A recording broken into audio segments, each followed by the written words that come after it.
विठाला विठाला विठाला विठाला विठाला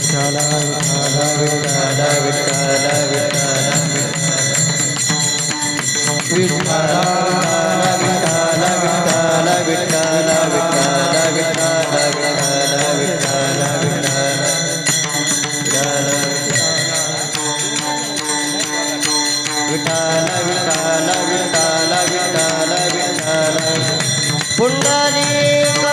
विठाला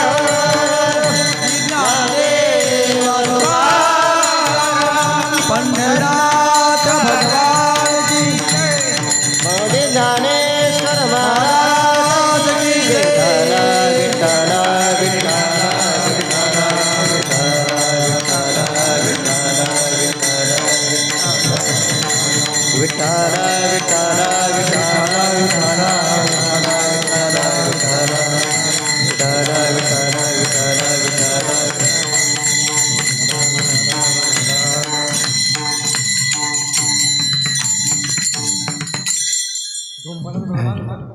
hello. साधावया भक्ती काज नाही लाज धरीत, ऐसी आशी शरण जावी शक्ती जिवे न वंची.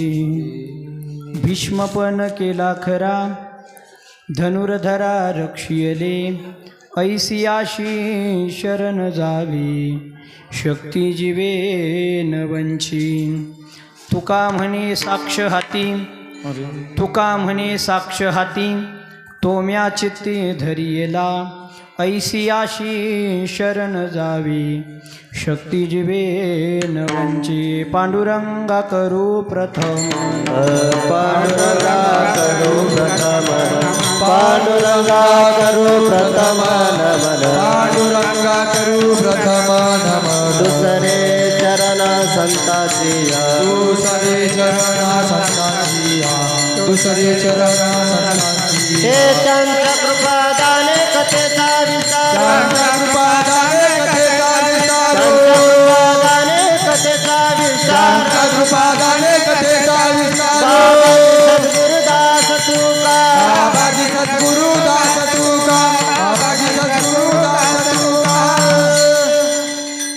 पांडुरंगा करू प्रथम नमन, दुसरे चरण संतांची त्यांच्या कृपादाने कथेचा विस्तारू. बाबाजी सद्गुरु दास तुका. अलंकापुरी रम्य सिंहासनस्थं पदांभोज तेजस्फुर दिक्प्रदेशं. विधीन्द्रादिदेवे सदा स्तूयमानां समाधिस्थमूर्तिं भजे ज्ञानदेवं.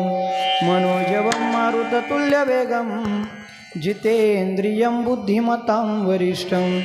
वातात्मजं वानरायुधमुख्यं श्रीरामदूतं शरणं प्रपदे. नागेन्द्रहराय त्रिलोचनाय भस्मंगरागाय महेश्वराय नित्याय शुद्धाय दिगंबराय तस्मै नकराय नमः शिवाय.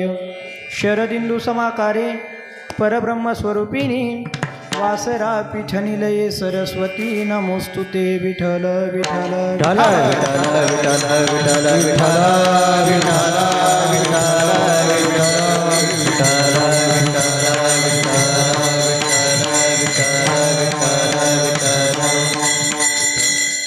आवाज फक्त कडक द्या, इको वगैरे काहीच नाही. इको बेस सगळं बंद करा, फक्त आवाज कडक द्या. Hello hello hello. हां बस. आता काहीच बदल करू नका याच्यामध्ये. यांचं काय फक्त ते पहा. साधावया भक्ती काज नाही लाज धरीत, ऐसी आशी शरण जावे शक्ती जिवे न वंची.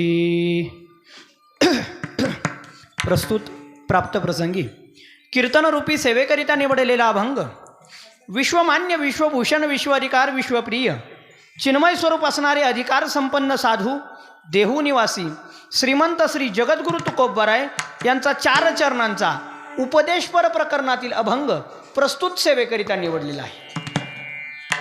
प्रस्तुत सेवेकरिता निवडलेला अभंग माझ्या जगद्गुरु तुकोबरायांचा आहे. प्रस्तुत अभंगाच्या माध्यमातून माझे श्रीमंत श्री जगद्गुरु तुकोबराय आपल्याला उपदेश करताना म्हणतात की तुम्ही शरण जा.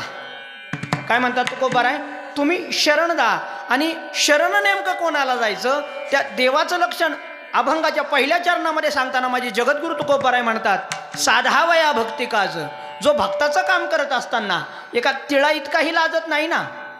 साधावया भक्ती काज नाही लाज धरीत. जो भक्ताचं काम करत असताना लाजत नाही ना, त्याला तुम्ही शरण जा. ऐसी अशी शरण जावी. आणि भक्ताचं काम करत असताना तो अंग चोरून त्या ठिकाणी काम करत नाही, किंबहुना शरण आलेल्या भक्ताला त्या ठिकाणी राखत असताना कुठल्याही प्रकारची वांछना करत नाही. ऐसी अशी शरण जावे शक्ती जीवे नवंची. जो भक्ताचं काम करत असताना बळाचा उपयोग करतोय, बुद्धीचा उपयोग करतोय, शरीराचा उपयोग करतोय ना, त्याला तुम्ही शरण जा. ऐसी अशी शरण जावी. अभंगाच्या तिसऱ्या चरणामध्ये माझ्या जगद्गुरु तुकोबारांनी त्या ठिकाणी पुरावा दिला की त्या भीष्माचार्यांनी पण केला होता खरा, भीष्म पण केला खरा, पण माझ्या जगाच्या मालकानं त्या धनुर्धारी अर्जुनाचं रक्षण केलं. भीष्म पण केला खरा, धनुर्धारा रक्षिले. असा झाला तिसऱ्या चरणाचा पहिला अर्थ. दुसरा अर्थ, त्या भीष्माचार्यांचा पण सुद्धा खरा केला आणि धनुर्धारी अर्जुनाचं रक्षण सुद्धा केलं. भीष्म पण केला खरा, धनुर्धारा रक्षिले. ऐसी अशी शरण जावी. अभंगाच्या शेवटच्या चरणामध्ये माझे श्रीमंत श्री जगद्गुरु तुकोबाराय आपला स्वतःचा अनुभव सांगतात.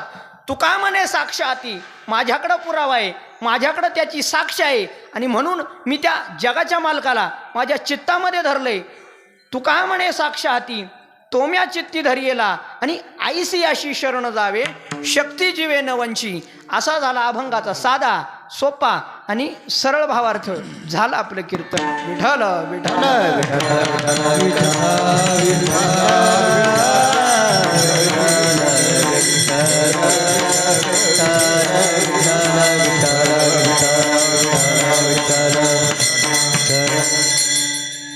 प्रस्तुत सेवेला सुरुवात करण्यापूर्वी परिहार द्यायचा तो असा की सालाबादप्रमाणे आपल्या या हिंदवी स्वराज्य छत्रपती हिंदवी स्वराज्याचे संस्थापक छत्रपती शिवाजीराजे आणि कोंढाजी बाबा डेरे यांच्या पदस्पर्शाने पावन झालेला तालुका, आणि या पावन तालुक्यामध्ये असलेले वाटखळे आपलं परमपवित्र गाव, आणि या गावामध्ये भक्तराज हनुमंतरायाच्या जन्मोत्सवाचं निमित्त साधून, आणि कशाचं निमित्त आहे, खंडेरायाची यात्रा आहे नाही का, त्या निमित्ताचं औचित्य साधून संपन्न होणारा अखंड नामयज्ञ सोहळा.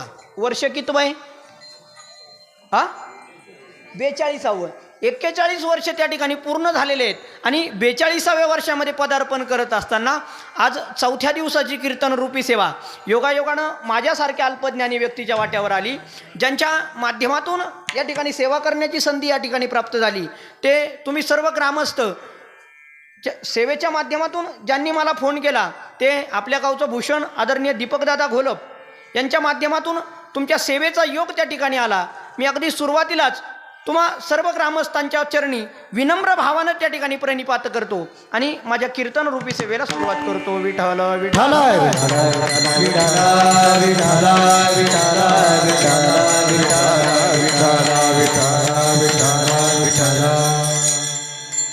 सेवेच्या माध्यमातून ज्यांची आवाजाची गोड साथ लाभणारी ते गायनाचार्य आकाश महाराज हरणे नाही का, आणि मृदुंगाचार्य आमचे कृष्णा महाराज, आणि आपल्या शेजारच्याच गावचे आपल्या जुन्नर तालुक्याचं भूषण म्हटलं तर वावगं ठरणार नाही आमचे परममित्र संतोष महाराज सस्ते, तथा परिसरातील ज्ञात अज्ञात गायक वादक प्रवचनकार कीर्तनकार तुम्हा सर्वांच्या साथीमध्ये या ठिकाणी कीर्तनरूपी सेवा त्या ठिकाणी संपन्न होणार आहे. मी सर्व गायनाचार्य मृदुंगाचार्य आणि ही लहान लहान लेकरं या ठिकाणी उभी आहेत ना, या सर्वांच्या चरणी पुनश्च एकदा साष्टांग प्रणिपात करतो आणि माझ्या कीर्तनरूपी सेवेला सुरुवात करतो. विठ्ठल विठ्ठल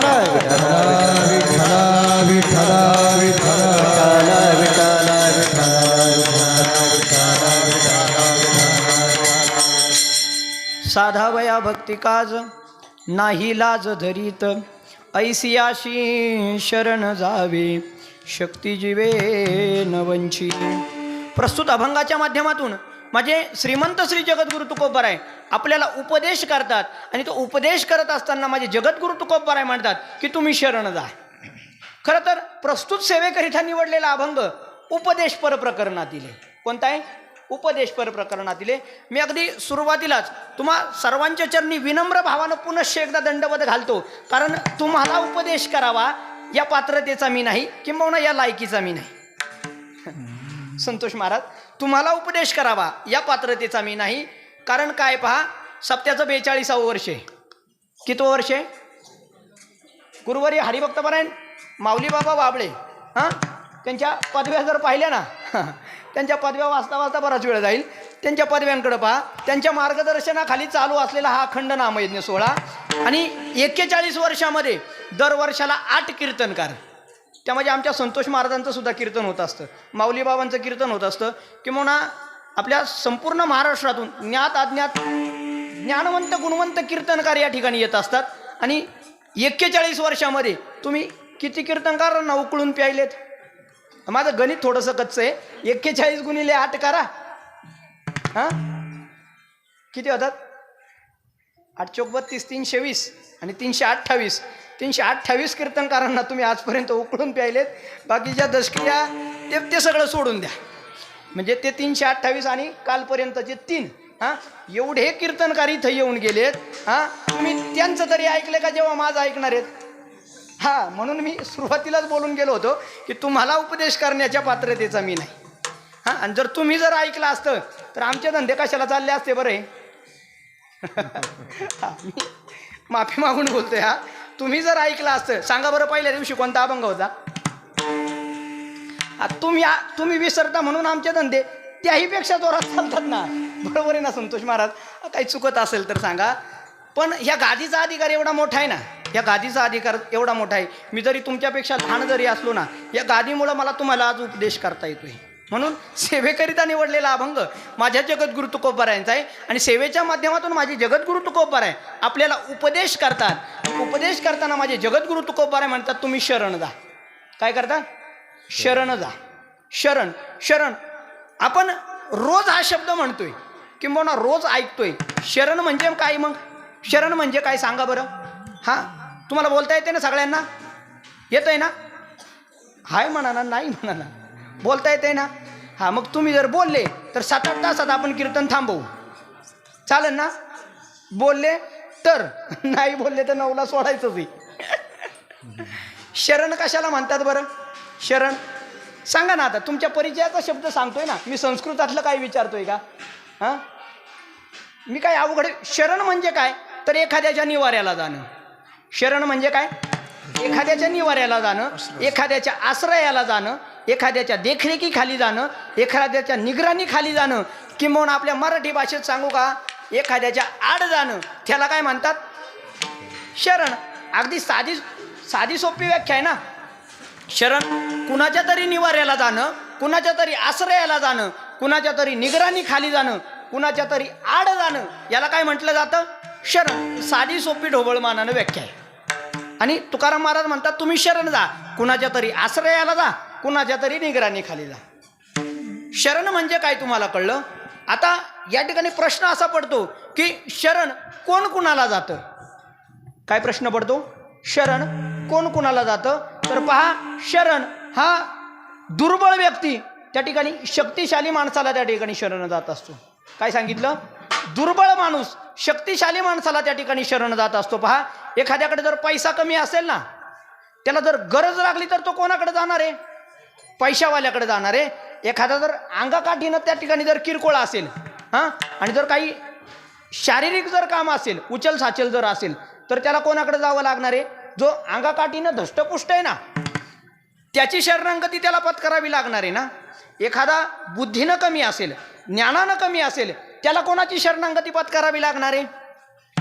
जो ज्ञानी आहे त्याची शरणागती त्या ठिकाणी पत्करावी लागणार आहे. म्हणजेच दुर्बळ व्यक्ती हा सबळ व्यक्तीला किंबहुना शक्तिशाली व्यक्तीला त्या ठिकाणी शरण जात असतो. दुर्बळ कोणाला म्हटलं जातं मग? आता मी जे सांगितलं, अंगाकाठीनं दुर्बळ असणं, पैशाच्या बाबतीत त्या ठिकाणी दुर्बळ असणं, ज्ञानाच्या बाबतीत दुर्बळ असणं, ह्या झाल्या तुमच्या व्यवहारातल्या व्याख्या. पण माझे जगद्गुरु तुकोबाराय म्हणतात दुर्बळ कोणाला म्हणायचं? तर जो देवाशी विनमुख आहे ना, त्याला म्हणायचं दुर्बळ. त्याला माझ्या जगद्गुरु तुकोबारायांचं प्रमाणे दुर्बळ हे अवघे जन नारायणी विनमुख, नारायणी विनमुख, नारायणी विनमुख, दुर्बळ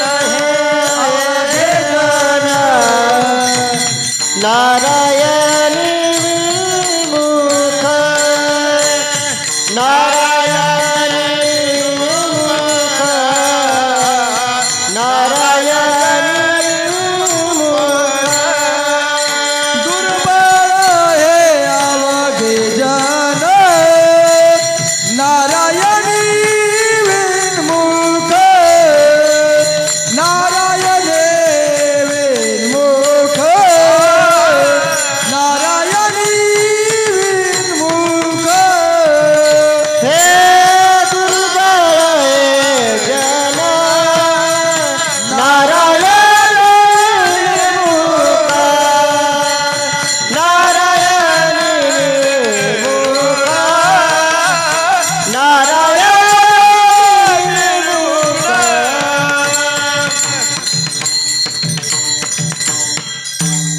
संतोष महाराज माझे जगद्गुरु तुकोबर आहे. दुर्बळ कोणाला म्हणायचं याची व्याख्या करताना म्हणतात दुर्बळ हे अवघे जन नारायणी विनमुख. ज्याचं तोंड देवाकडं नाही ना त्याला काय म्हणायचं दुर्बळ. काय व्याख्या सांगितली. तो अंगाकाठीनं कसाही असू द्या, पैशाच्या बाबतीत गरीब असू द्या, श्रीमंत असू द्या, ज्ञानानं त्याच्याकडे ज्ञान कमी असू द्या, किंबहुना ज्ञानाचं भांडार असू द्या, पण ज्ञानाचं भांडार असून पैशाची श्रीमंती असून शरीरानं दष्टपुष्ट असून जर त्याची पाठ जर देवाकडे असेल तर त्याला म्हणायचं दुर्बळ. तुकाराम महाराज म्हणतात दुर्बळ हे अवघे जन नारायणी विनमुख. ज्याची देवाकडे पाठ आहे त्याला म्हणायचं दुर्बळ. कळलं. शरण म्हणजे काय कळलं तुम्हाला. शरण कोण कोणाला जातं तर दुर्बळ मनुष्य सबळ मनुष्याला त्या ठिकाणी शरण जात असतो. शरण जाण्याच्या 3 पद्धती आहेत. किती. 3 पद्धतीनं मनुष्यानं त्या ठिकाणी शरण जावं, किंवा 3 परिस्थितींमध्ये मनुष्य त्या ठिकाणी शरण जात असतो. पहिलं, संकट पडल्याच्या नंतर मनुष्य त्या ठिकाणी शरण जात असतो. काय.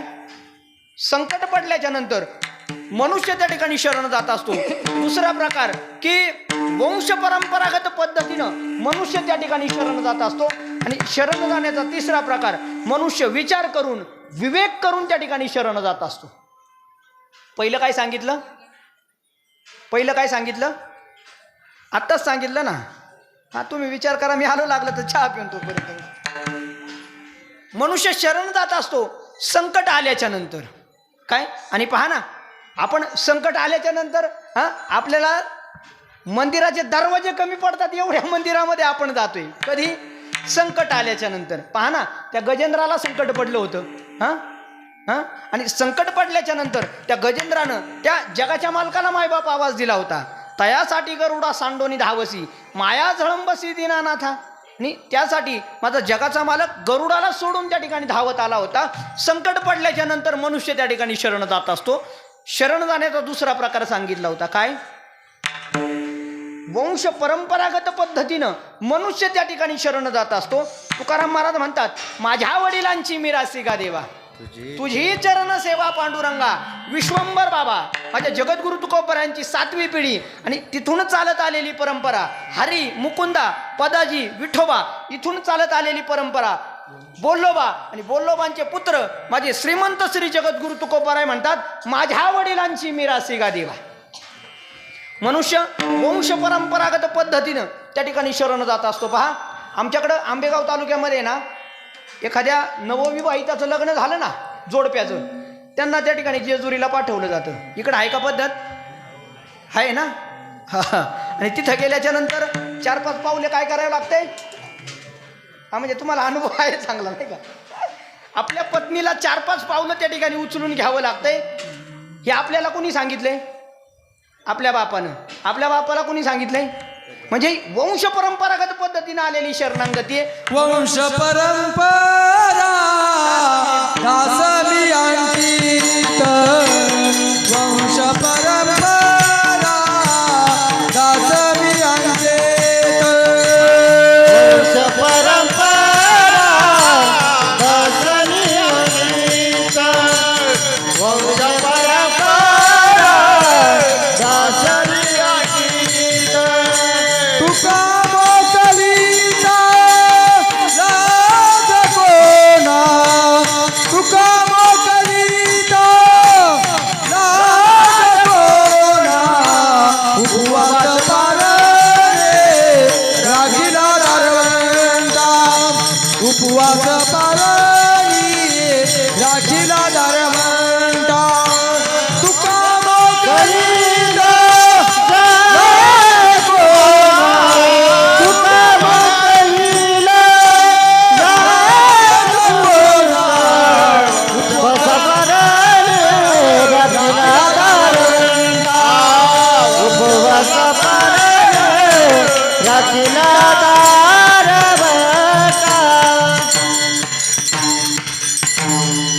तुकाराम महाराज म्हणतात, देवा मी तुझा दास वंश परंपरागत आहे, नाही का, वंश परंपरागत दास मी अंकित, तू का मोकलिता लाज कवण, नाही का, माझ्या वडिलांची मिराती का देवा, त्याचा पण घातलं शेवटचं चरण आहे.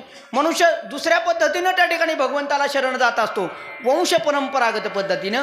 आणि शरण जाण्याचा तिसरा प्रकार तो म्हणजे विचार करून, विवेक करून मनुष्य त्या ठिकाणी भगवंताला शरण जात असतो, विचार करून.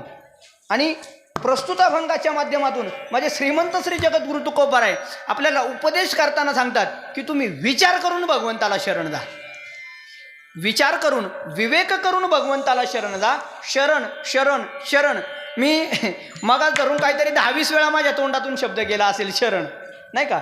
शरण म्हणजे काय तुम्हाला मी ढोबळमानानं सांगितलं, एखाद्याच्या निवाऱ्याला जाणं, एखाद्याच्या आश्रयाला जाणं, एखाद्याच्या निगराणी खाली जाणं. पण शरण नेमकं कशाला म्हणायचं, किंबहुना शरण या शब्दाची व्याख्या काय, तर बाबा संस्कृतमध्ये अशी व्याख्या आहे, श्रूशिर्यते नश्यते दुःखम अत्र इति शरणम.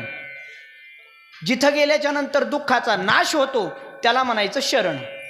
काय म्हणायचं, जिथं गेल्याच्या नंतर दुःखाचा नाश होतो त्याला म्हणायचं शरण. संतोष महाराज पुन्हा एकदा थोडीशी माफी मागून सांगेल. काय होते माहिती का, माझे वडील कीर्तनकार आहेत, मी परंपरेनं कीर्तनकार आहे. कीर्तनात विनोद, सासू सुनांच्या गोष्टी, आईबापाची गाणी, पिक्चरच्या चाली मला आवडत नाही. तुम्ही बारकाईनं जर विचार करून पाहिला ना, जे कीर्तनात आईबापाची गाणी म्हणतात ना, त्यांचे आईबाप आज वाऱ्यावर आहेत, ही वस्तुस्थिती. जे आईबापाचं गाणं म्हणून 35-35, 40-40 हजार पाकिटं घेतात, त्यांची आईबाप वाऱ्यावर आहेत. एकदा त्यांच्या आईबापाच्या मुलाखती झाल्या पाहिजेत. मी कीर्तनात आईबाप सांगत नाही, मी कधीच सांगायचं म्हटलं तर सांगूही शकतो, पण तसा विषय असला पाहिजे ना. उगाच ओढून ताडून कुडून तरी आईबाप घुसवायचे आणि लोकांना रडवायचं, हसवायचं, याला कीर्तन नाही म्हणत. माझ्या जगद्गुरु तुकोबारायांनी, एकनाथ महाराजांनी कीर्तनाची त्या ठिकाणी मर्यादा घालून दिली आहे ना. सगुण चरित्रे सादर वर्णावी, सज्जन वृंदे मनोभावे आधी वंदावी, भक्ती प्रेमाविरहित गोष्टी इतरांना कराव्या, प्रेम भरे वैराग्याच्या युक्ती विवराव्या, जेणेकरून अंतरी मूर्ती ठसावे श्रीहरीची. ऐसी मर्यादा आहे, ऐसी कीर्तन मर्यादा आहे, ऐसी कीर्तन मर्यादा आहे संतांच्या घरची. संतांनी मर्यादा घालून दिली आहे ना, त्या मर्यादेतच आपण त्या ठिकाणी कीर्तन केलं पाहिजे. तुम्हाला असं वाटेल का तुम्ही आईबाप का नाही कीर्तनामध्ये सांगत, तुम्ही आईबापाला सांभाळत नाही का, असं काही नाही आहे. मी अजून लहान आहे, माझे आईबापच मला सांभाळतात. विठाला विठाला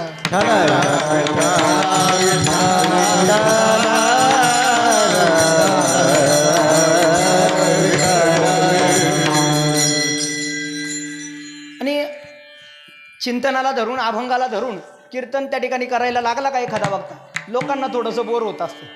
कारण लोकांना विनोदाची सवय असते, सासू सुनांच्या गोष्टी. पण ते ऐकून तुमचं कल्याण कधीच होणार नाही. कारण कीर्तन हे तुम्हाला बरं वाटावं म्हणून नाही, तुमचं चांगलं व्हावं म्हणून कीर्तन आहे. विठ्ठल विठ्ठल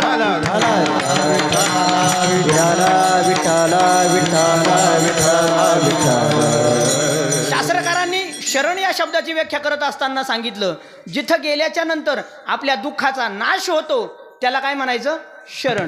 आणि अभंगाच्या माध्यमातून म्हणजे जगद्गुरु तुकोबाराय म्हणतात की तुम्ही शरण जा. शास्त्रकार व्याख्या करतात, जिथं गेल्याच्या नंतर दुःखाचा नाश होतो ते म्हणजे शरण. आणि तुकोबाराय म्हणतात की तुम्ही शरण जा. ज्या अर्थी तुकोबाराय म्हणतात ना तुम्ही शरण जा, त्या अर्थी आपण दुःखामध्ये असलो पाहिजे. बरोबर आहे की नाही. कारण शरण गेल्याच्या नंतर जर दुःखाचं निवारण होत असेल आणि तुकाराम महाराज जर आपल्याला उपदेश करत असतील की तुम्ही शरण जा, त्या अर्थी आपण नक्कीच त्या ठिकाणी दुःखामध्ये असलो पाहिजे. आणि आहे ना, आपण दुःखामध्येच आहे ना, आहे ना दुःखामध्ये.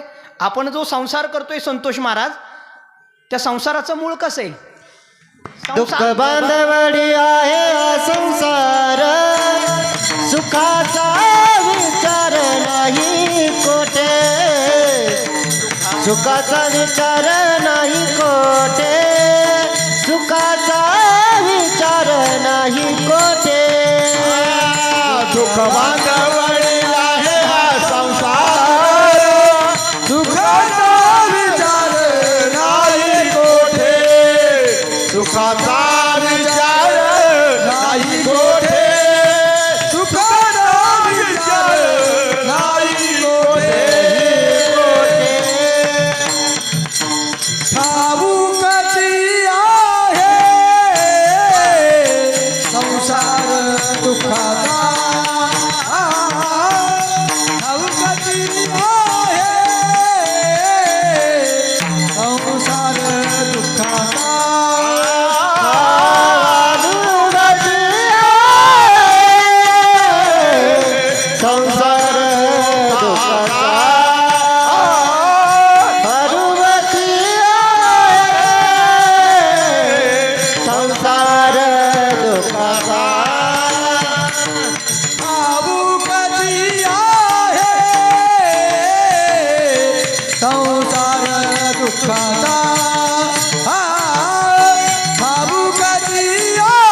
संसार दुःखाचा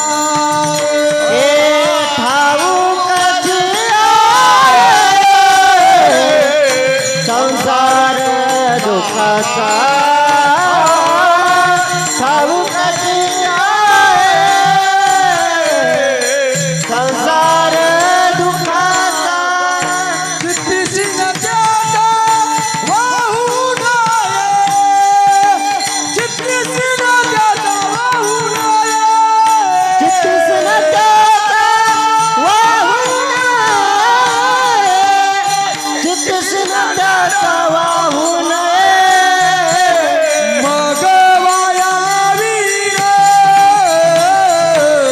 दुःख वाहू नये मग वायावी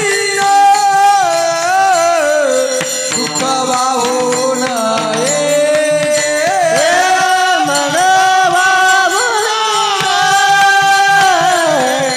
दुःख वाहू नये मन वाहू दुःख वाहू नये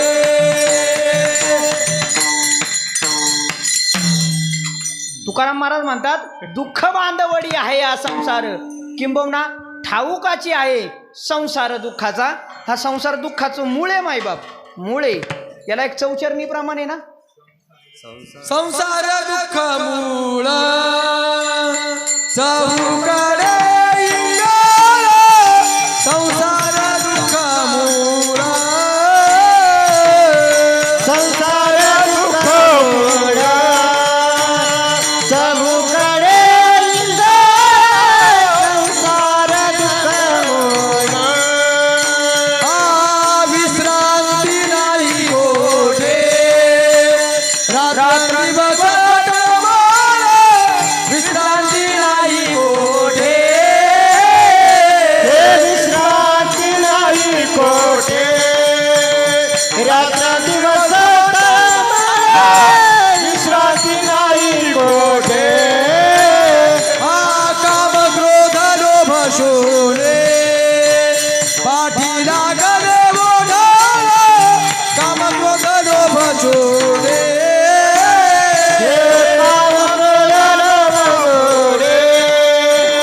पाठी लागले ओढाळे काम क्रोध लोभ जोडे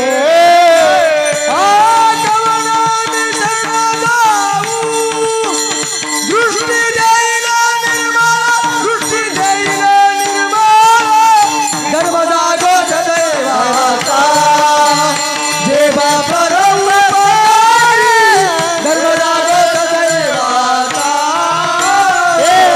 धर्म जागृत देवाचा देवा परोपकारी धर्म जागृत देवाचा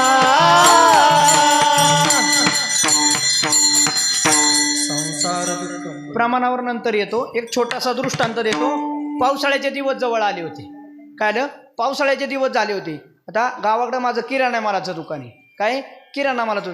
माझा एक मित्र पावसाळ्याच्या आधी महिनाभर माझ्याकडे आला आणि म्हटला की महाराज मला त्या ठिकाणी 1.5 टन साखर पाहिजे. काय सांगितलं 1.5 टन साखर पाहिजे. मी म्हटलं साखर भेटन पण तुझ्या घरी नेमका कार्यक्रम काय. मला वाटलं घरभरणी असेल नाही का वास्तुशांती असेल काहीतरी मोठा कार्यक्रम असेल म्हणून 1.5 टन साखर मागितली असेल ना. त्यानं पैसे दिले मी त्याला साखर दिली पण त्याला म्हटलं बाबा तू नेमकं करणार काय. काय नाही म्हटलं महाराज माझ्या शेताच्या बांधावर मला एक झाड लावायचं आहे आणि ते झाड लिंबाचं लावायचं आहे. लिंबू रसाचे लिंबू नाही हा कडू लिंबाचं झाड जे आपण गुढीपाडव्याला वापरतो ना त्या लिंबाचं झाड मला लावायचं आहे. आणि म्हटलं महाराज मी JCPच्या माध्यमातून मोठा खड्डा घेणार आहे आणि त्या खड्ड्यामध्ये ती 1.5 टन साखर त्या ठिकाणी ओतणार आहे आणि त्या खड्ड्यामध्ये कशाचं झाड लावणार आहे लिंबाचं झाड लावणार आहे लिंबाचं. बरं त्याला म्हटलं तू 1.5 टन साखर घालणार हे मला कळलं. खताच्या ऐवजी तू साखर घालणार आहे पण त्याचा उपयोग नेमका काय होणार. त्यावेळेस संतोष महाराज त्या मित्रानं मला सांगितलं काय नाही म्हटले महाराज ज्यावेळेस त्या लिंबाला लिंबोळ्या येतील ना लिंबोळ्या येतात ना त्या लिंबोळ्या साखरेपेक्षा गोडी येतील. काय म्हटला तो त्या लिंबाला ज्या लिंबोळ्या येतील ना त्या साखरेपेक्षा गोडी येतील. मला एक सांगा, त्या लिंबाच्या झाडाला 1.5 टन नाही, 150 टन नाही, 1,500 टन जरी साखर घातली त्या लिंबाच्या लिंबोळ्या आपुली ती फळे न संडीच, आपुली ती फळे न संडीच, आपुलीचं फळेल संडीच, आपुलीचं फळेल संडीच, लिंबाची झाडा साखरेचे आळे,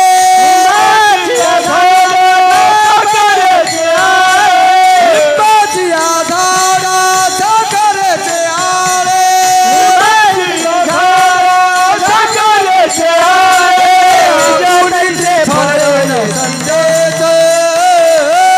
आपुलीची फळे न संडेच, आपुलीची फळे न संडेच,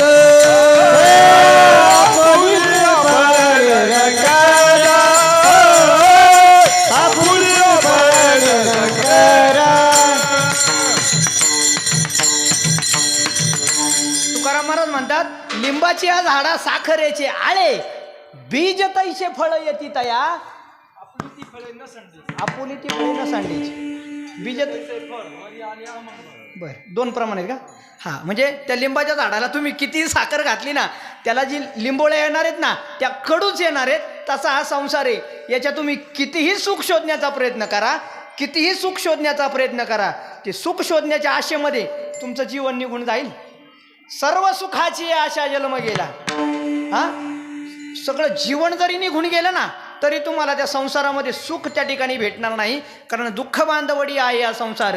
संसार दुःखमुळं चहूकडे इंगळ, विश्रांती नाही कोठे रात्रंदिवस तळमळ. रात्रंदिवस फक्त तळमळ तळमळ तळमळ. पहा, आपण खेडेपाड्यामध्ये राहणार,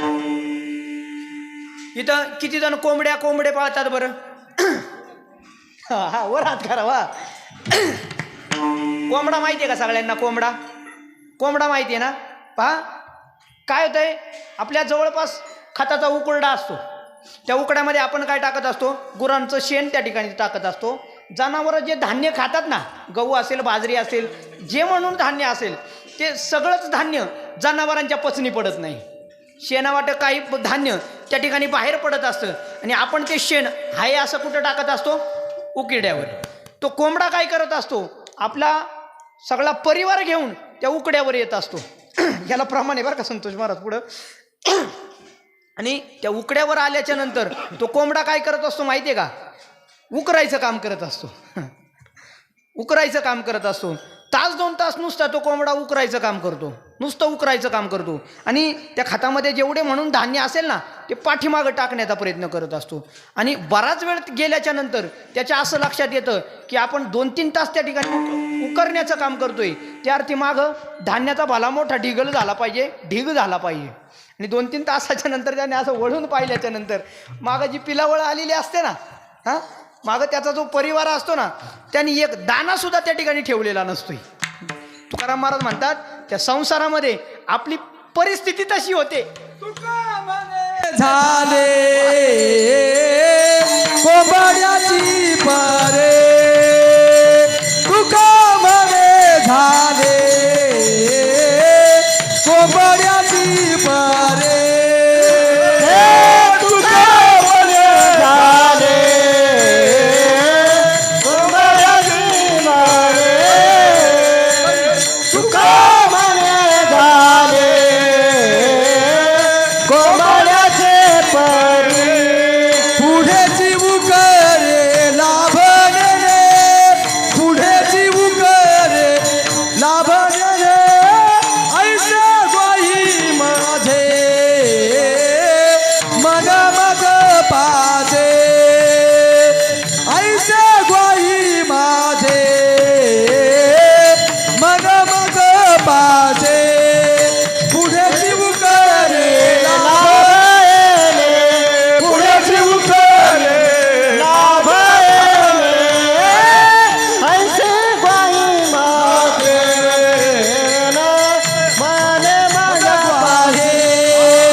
तुका म्हणे झाली कोंबड्याची परी, पुढे चौकरीला भनेने.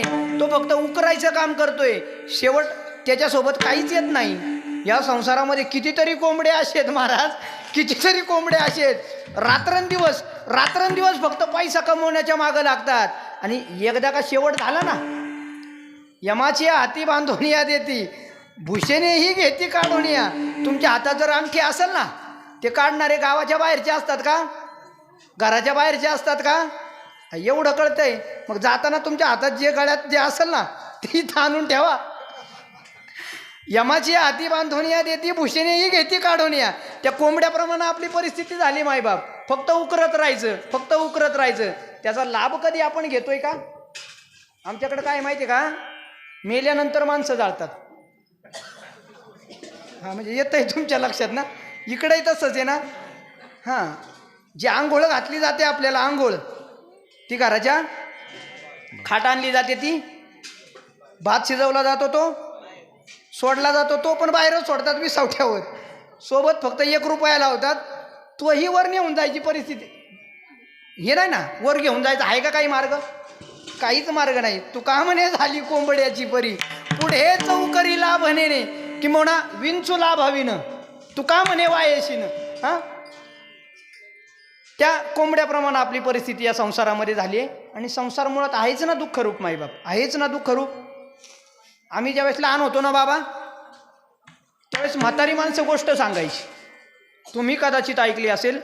एक व्यापारी होता आणि तो मिठाचा धंदा करत होता. आणि तो मिठाचा धंदा करत असताना त्याच्याजवळ एक गाढव होतं. काय होतं? त्या गाढवावर त्या ठिकाणी मिठाच्या गोणी लादून तो एका गावातून दुसऱ्या गावामध्ये त्या ठिकाणी मीठ विकण्याकरता जायचा. गोष्ट माहिती आहे ना तुम्हाला? हां, माहिती आहे. एक दिवस एका गावातून दुसऱ्या गावामध्ये जात असताना मध्ये त्यांना नदी आडवी आली होती. आणि नदीतून तो गाढव त्या ठिकाणी पलीकडे जात असताना त्या गाढवाचा पाय घसरला होता. काय झाला होता? गाढवाचा पाय घसरला होता. गाढव त्या ठिकाणी नदीमध्ये पडलं होतं. आणि नदीमध्ये पडल्याबरोबर त्या मिठाचं काय झालं होतं? जळी पडली या लवना, सर्व ही जळ होईल विचक्षणा. माझ्या शांतीब्रह्म एकनाथ महाराजांचं भागवतातली ओवी. पाण्यात मीठ पडल्याबरोबर त्या मिठाचं तात्काळ पाणी झालं होतं. आणि त्या गाढवाचं ओझं हलकं झालं होतं. आणि गाढवाला त्या ठिकाणी युक्ती आली होती. सोपं आहे ना, नदीतून जायचं, मुद्दाम पाय घसरल्याचं नाटक करायचं का आपलं ओझं काय होतंय? हलकं होतंय. 4-2 वेळा व्यापाऱ्यानं त्या ठिकाणी अंदाज घेतला, गाढवाला काय लागली आहे. पण तो व्यापारी हुशार होता. व्यापाऱ्यानं आता धंदा बदलला. आणि कसला धंदा चालू केला? कापसाचा धंदा चालू केला. आणि कापसाचं वजन काय होतं का? काहीच नव्हतं ना. मिठापुढं कापसाचं वजन काय होतं? आता गाढवाला फक्त मोकळंच जायचं होतं ना, मोकळंच जायचं होतं, मोकळंच यायचं होतं. पण अंगवळणी सवय पडली होती ना. अंगवळणी काय? अंतरीचे धावे स्वभावे बाहेरी. हां, त्याला सवय लागली होती. नदीतून प्रवास करत असताना त्यानं मुद्दाम आपला पाय घसरवला. ते गाढव त्या ठिकाणी पाण्यामध्ये पडलं होतं. आणि पाण्यामध्ये पडल्याच्या नंतर त्या कापसाचं वजन हायेपेक्षा कितीतरी पटीनं वाढलं होतं. परिणाम त्या गाढवाला मारावं लागलं होतं. परिणाम त्या गाढवाला मारावं लागलं होतं. ह्या संसारामध्ये अशी अनेक गाढवं आहेत, अनेक गाढवं आहेत. मी माझ्या मनाचं नाही सांगत बरं का बाबा, आहे ना त्याला प्रमाण. कारे दास होसी संसाराचा खरं, दुःखाचे डोंगर सोसावया. तुकाराम महाराज म्हणतात, खरं म्हणजे गाढव. कारे दास होसी संसाराचा खरं, दुःखाचे डोंगर सोसावया. आणि या संसारामध्ये आल्याच्या नंतर आपली अवस्था गाढवासारखी होते मायबाप. माझे लग्न झाले म्हणून मी तुम्हाला सांगतोय. कारण आपली बायको सांगत असते, हे आणा, ते आणा, हे आण, ते आण. ज्ञानोबाराय म्हणतात, तैसी आणि आण करता नाशू होईल हिता, म्हणून तू आता सावध होई. त्या संसारामध्ये रात्रंदिवस गाढवासारखी ओझी वाहण्यामध्ये आपलं आयुष्य निघून जाते. दुःखामध्ये आपलं त्या ठिकाणी संपूर्ण आयुष्य निघून जाते. म्हणून म्हणजे जगद्गुरु तुकोबाराय म्हणतात, तुम्ही त्या ठिकाणी सावध व्हा आणि शरण जा. बैल कोणाच्या घरी येते? तर बैल आहे का? आहे का कोणाच्या घरी? असतील ना, बैलगाड्याची बैल असतील. हां, बरं मला एक सांगा, एखाद्याचा बैलगाड्याचा बैल 50 लाखाचा जर असला आणि त्या बैलगाड्याच्या त्या बैलाच्या खांद्यावर त्यानं जर दिवसभर साखरेच्या गोणी वाहिल्या, तुमच्याकडं एखाद्या बैलानं जर दिवसभर साखरेच्या गोणी वाहिल्या तर त्याला रात्री खायला 10-15 किलो साखर देता ना तुम्ही? नाही देत. काय देता त्याला खायला? कडबा. साखरेची गोणी बैलाची आहे पाठी आणि शेवटी ते असे. कर बाबा चुकत असेल तर सांगा बरं का. मी तुमच्या सगळ्यांपेक्षा ज्ञानानं बुद्धीनं पार कमी. चुकत असेल तर सांगा. तिथं बैलानं आयुष्यभर किती साखर वाहू द्या, त्याला खायला काय भेटणार आहे शेवटी? कडबाच भेटणार आहे. म्हणून तुकाराम महाराज म्हणतात हा संसार त्या ठिकाणी दुःखमुळे आणि म्हणून तुम्ही त्या ठिकाणी शरण गेलं पाहिजे. बरं, ज्या अर्थी तुकाराम महाराज म्हणतात तुम्ही शरण गेलं पाहिजे, मग आपण शरण जात नाही का?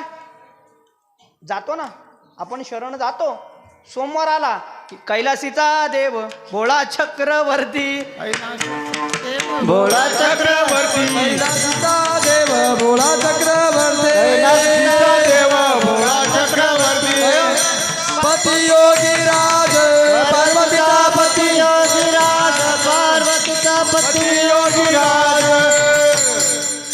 आपण शरण जातो मायबाप. सोमवार आला कैलासीचा देव भोळा चक्रवर्ती, शिव भोळा चक्रवर्ती, त्याचे पाय माझे चित्ती. सोमवार आला की आपण भगवान शंकरांना जातो.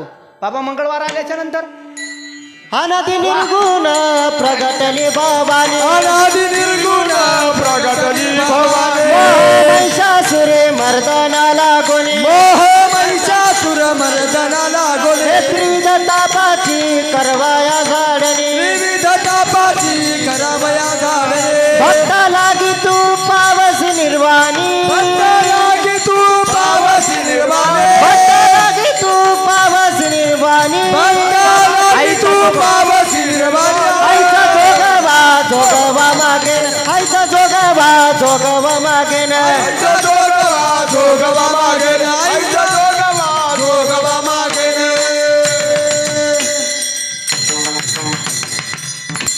वा, मंगळवार आला की चाललो ना आपण आईचा जोगवा मागायला. अनादी अंबिका भगवती बोध परडी घेऊन याती, पोथ ज्ञानाचा पाझळती, उदो उदो भक्त नाचती. पुढं काय? आईचा पोथ ज्ञानाचा पाझळती, उदो उदो भक्त नाचती. आता गाईमध्ये हटवायचं नाही, पण मंगळवार आला की आपण आईचा जोगवा मागायला लागतोय.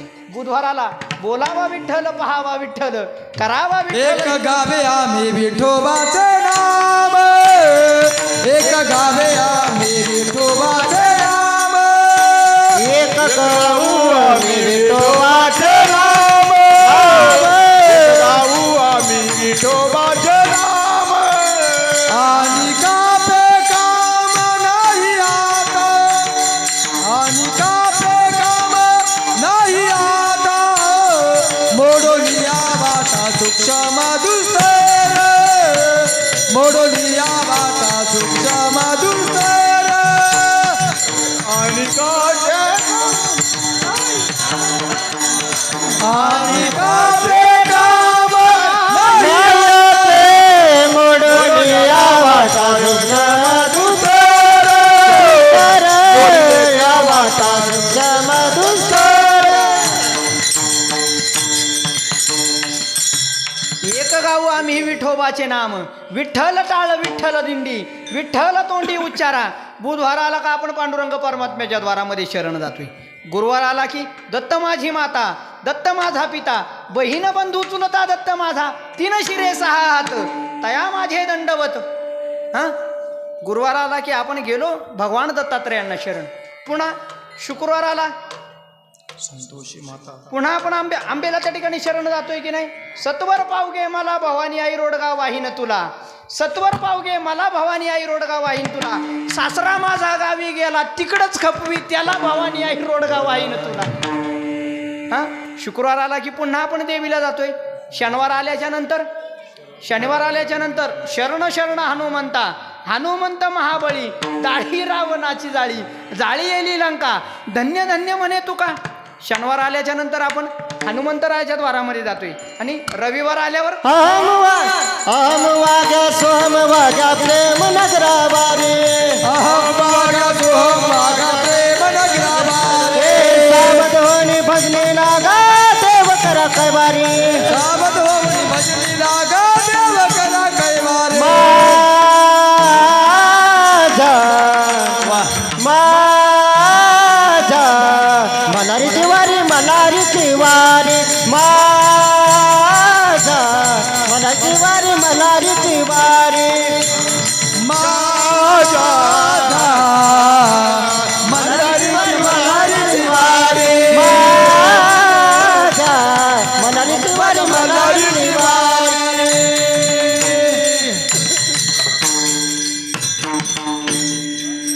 रविवार आला की माझ्या मल्हारीची वारी नाही का. चाललोच आपण खंडेरायाला नाही का. खंडेराया तुझं नवस करी दे हां. मरू दे रे सासू खंडेराया. हां सासरा मेल्यावर तुटेल आसरा सासू मेल्यावर तुटला आसरा नाही का. मरू दे रे सासरा खंडेराया जणी म्हणे अवघेची मरू दे एकटीच राहू दे मला. रविवार आला की आपण चाललो खंडेरायाकडे. पण माझे जगद्गुरु तुकोबाराय म्हणतात तुम्ही असं रोज एका देवाला शरण जाताना तुम्हाला लाज नाही वाटत का. याला प्रमाणे आम्ही आणि का शरण जाता लाज लागेल सर्वथा. आपण रोज उठून एका देवाला शरण जात असताना आपल्याला लाज नाही वाटत का. बरं रोज एका देवाला शरण गेल्याच्या नंतर संकटामध्ये कोणता नेमका धावून येईल बरं. तुमचा खंडेराया धावून येईल, तुमचा पांडुरंग परमात्मा येईल का, माझे भक्तराज हनुमंतराय येतील. म्हणून तुकाराम महाराज म्हणतात तुम्ही कोणता तरी एक देव आपलासा करून घ्या ना. आपुला तो एक देव करून घ्यावा तेने विन जीवा सुख नोय. म्हणून आपण कोणता तरी एक देव आपलासा करून घेतला पाहिजे आणि त्याच देवाला त्या ठिकाणी आपण शरण गेलं पाहिजे. म्हणजे माऊली महावैष्णव ज्ञानोबाराय ज्ञानेश्वरीमध्ये म्हणतात पहा गतीर भरता प्रभू साक्षी निवास शरणम सुरत प्रभव प्रलय स्थानम निधानम बीजमुपेयम. जो मज होय अनन्य शरण त्याचे निवारी मी जन्म मरण या लागी शरणांगता शरण मीच एकू. ज्ञानोबाराय म्हणतात शरण जाण्याजोगा तो एकच आहे मीच एकू. पर्वती बैसकानं सांडावी ज्याच्या सत्तेनं पर्वताला हलता येत नाही समुद्राला आपली जागा सोडता येत नाही ना त्याला आपण शरण केलं पाहिजे. पर्वती बैसकानं सांडावी समुद्री रेखानं ओलांडावी पृथ्व्या भूते व्हावी हे आज्ञा माझी. म्या बोलविल्या वेदू बोले म्या हलविल्या प्राणू हले जो जगाते चाळीता वृक्षाची पान हले ज्याची सत्ता राहिले हंता मग कोठे. तुझिया सतेने वेदासी बोल रे तुझिया सतेने वेदासी बोल रे तुझिया सतेने वेदासी बोलले तुझिया सतेने वेदासी बोलले सूर्याचे चालणे तुझिया बळे सूर्याचे चालणे तुझिया बळे ऐसा तू समर्थ ब्रह्मांडाचा धनी ऐसा तू समर्थ ब्रह्मांडाचा धनी ब्रह्मांडाचा धनी ब्रह्मांडाचा राजे. मायबाप वृक्षाचं पान त्याच्या सत्तेनं हलतंय वेदांना त्याच्या सत्तेनं बोलावं लागतंय सूर्याला त्याच्या सत्तेनं चालावं लागतंय. हे सगळं बाजूला ठेवा पण महाराज हे शरीर आहे ना, चाले हे शरीर कोणाची असते चाले हे शरीर कोणाची असते शरीर कोणाची असते काले हे शरीर कोणाची असते कोण बोलाविते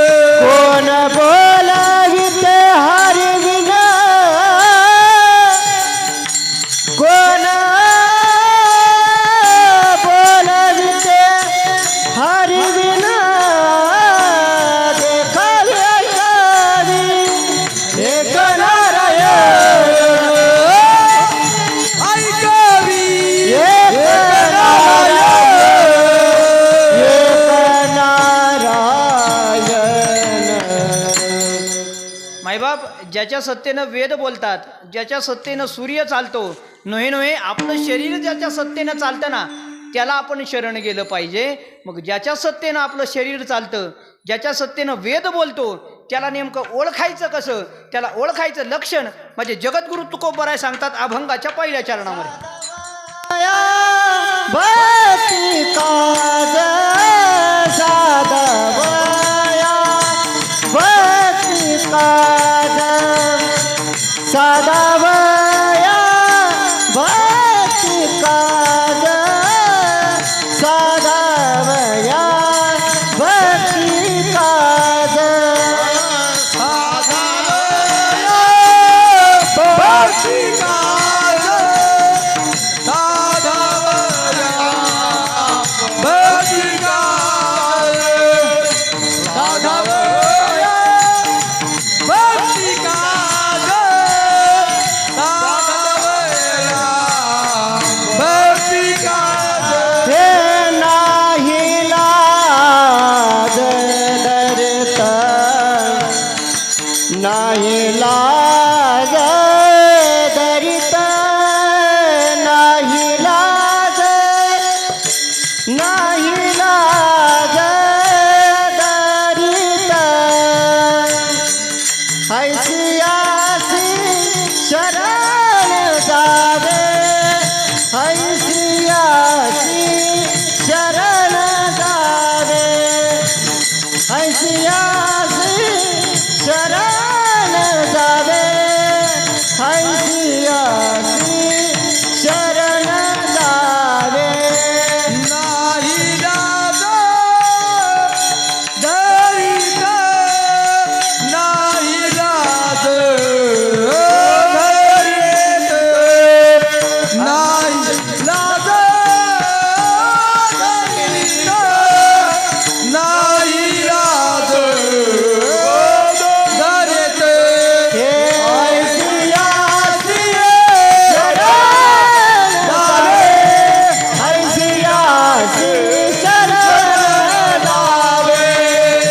हैसियासी शरण जावे, हैसियासी शरण जावे, आपण ज्याला शरण गेलं पाहिजे ना, त्याला ओळखायचं लक्षण म्हणजे जगद्गुरु तुकोबराय अभंगाच्या पहिल्या चरणामध्ये सांगतात, जो भक्ताचं काम करत असताना एका तिळाईत काही लाजत नाही ना, त्याला आपण शरण जायचंय.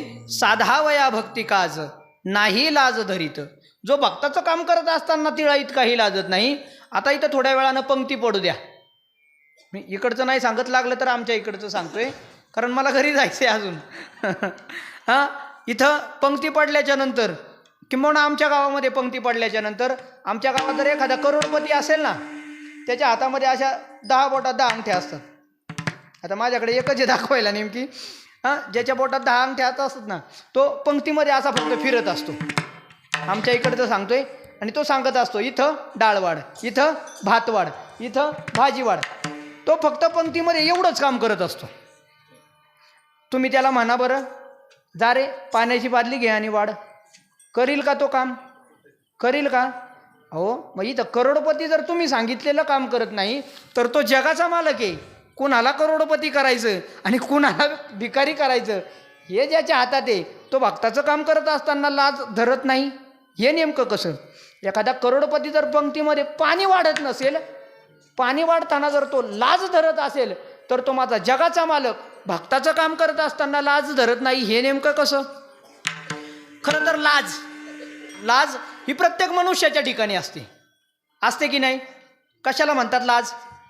लाज म्हणजे शरम, लाज म्हणजे हया, किंवा लाज म्हणजे लज्जा. साधी सोपी व्याख्या आहे. आपण सहज म्हणतोय ना, का रे तुला लाज आहे का? अगदी सहज म्हणून जातोय. हां, लाज.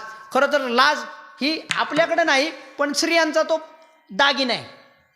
लाज हा स्त्रियांचा दागिना आहे. आणि पहा ना, आज सगळ्यांनी डोक्यावर पदर घेतल्यामुळे किती सुंदर दिसतात बरं.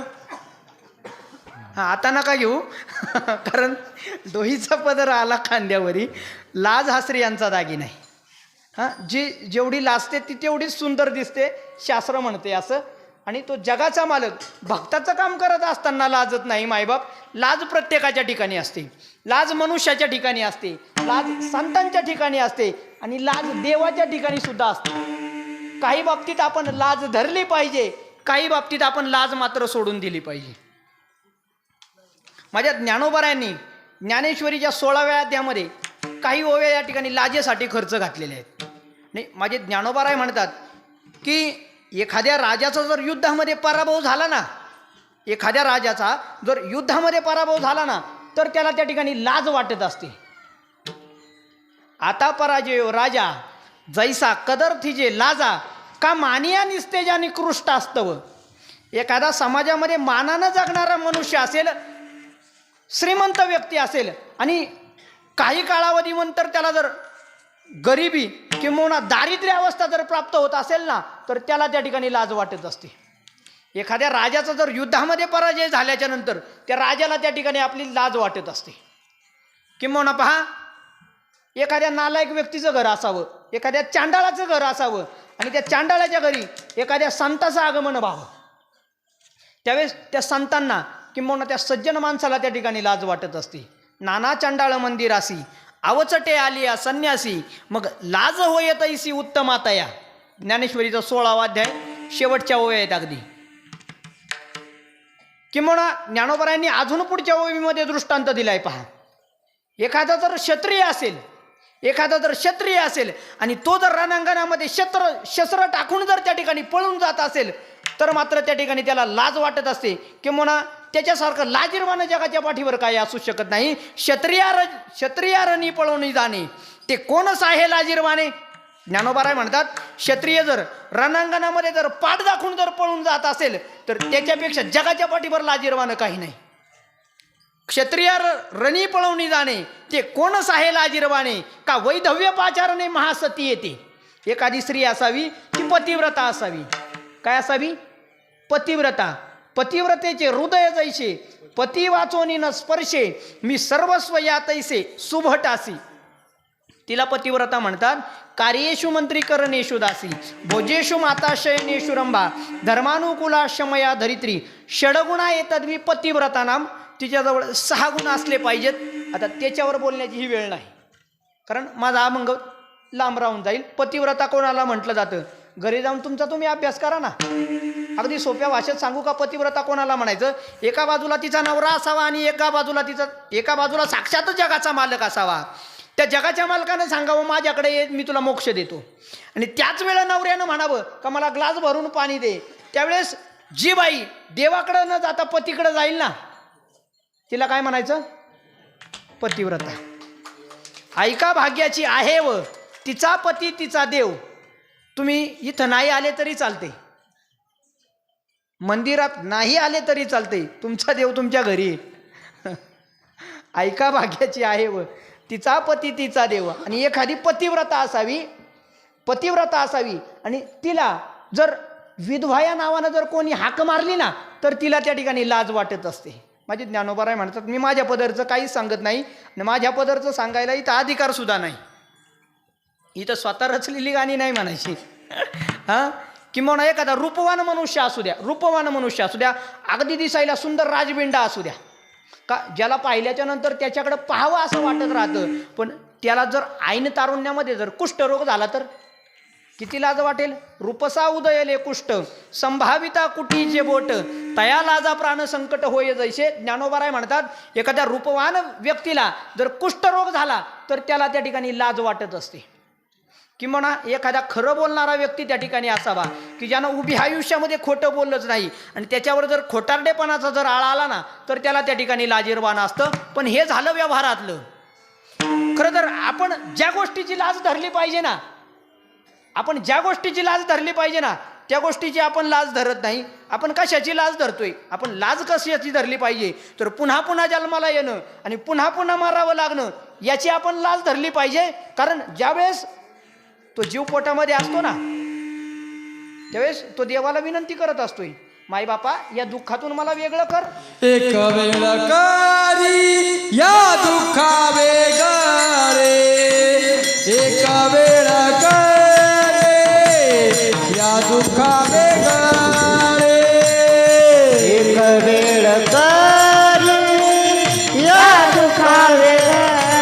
गळे एक वेळ करी दुखावे गळे एक वेळ करी त्या दुखावे गळे एक वेळ करी त्या दुखावे गळे एक वेळ करी या दुखावे गळे एक वेळ करी या दुखावे गळे दुरिताचे जाळे उमरणे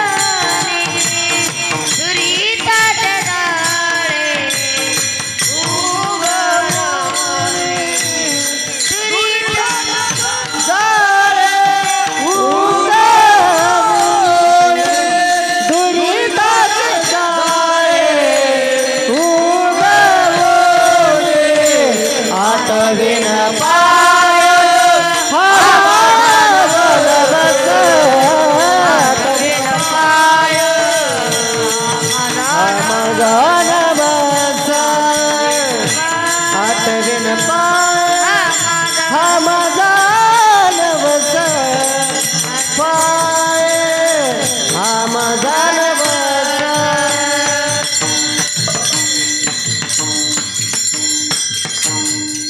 तिये गर्भमेद मुसे रक्तमूत्र रसे ओती व होणी असे ते लाजीरवाणे. ज्ञानोबाराय म्हणतात आईच्या गर्भवासामध्ये काय त्या ठिकाणी आराम आहे का? हां, काय सांगू गर्भीची यातना मज भोगिता नारायणा. हां, मातेची उदर कोरी आणि उकडवणी नव मासवरी. हां, आईच्या गर्भवासामध्ये काही सुख आहे का? आणि त्याची आपण खरी लाज धरली पाहिजे. किती वेळा जन्माला यायचं आपण? किती वेळा जन्मा यावे नित्य भावे फजित नित्य भावे फजित नित्य भावे फजित. किती वेळा जन्मायावे नित्य भावे फजित नित्य भावे फजित नित्य भावे फजित. किती वेळा जन्मा यावे नित्य भावे फजित किती वेळा जन्मा यावे नित्य भावे फजित नित्य भावे फजित नित्य भावे फजित. किती वेळा जन्मायावे नित्य भावे फजित नित्य भावे फजित नित्य भावे फजित.